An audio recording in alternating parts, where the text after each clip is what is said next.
Allez, vas-y. C'est parti. Alors, le problème de cette évaluation est qu'on doit déterminer la trajectoire de la comète de Halley dans le référentiel géocentrique. Alors, là, on est dans un schéma de référentiel héliocentrique, donc il ne faut pas simplement le recopier.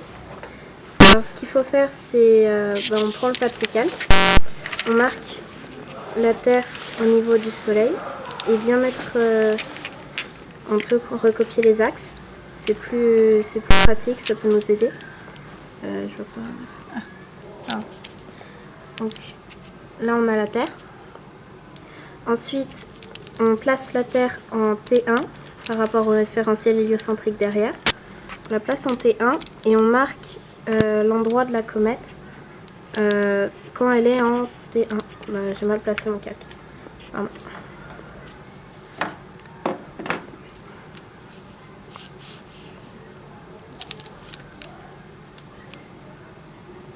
Voilà. Et que font les axes dans ce référentiel-là?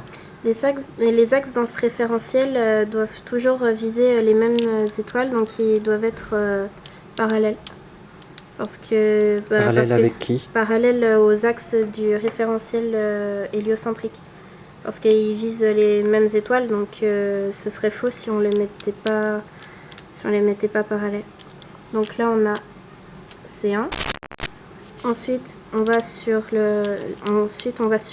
T2 et on continue comme ça, ainsi de suite. Ah, où est T2? Parce que je vois pas là sur la vidéo. T2 est ici. D'accord. Donc on marque C2, on va sur T3, on marque C3 et ainsi de suite. On continue comme ça jusqu'à avoir fait la totalité des points de la comète de Halley. Et pourquoi les axes doivent être parallèles? Parce que les axes visent toujours les mêmes étoiles, donc si on tourne, c'est plus dans un référentiel centrique, c'est dans un référentiel terrestre. Et ça n'a plus rien à voir. Je suis perdue. Et les étoiles doivent être comment alors? Elles sont proches? Les étoiles sont vraiment lointaines. C'est pour ça qu'on a l'impression que les axes sont parallèles. Mais en fait, ils visent tous les deux la même étoile. Mais vu qu'elle est très loin, on ne peut pas la représenter sur le papier calque. D'accord.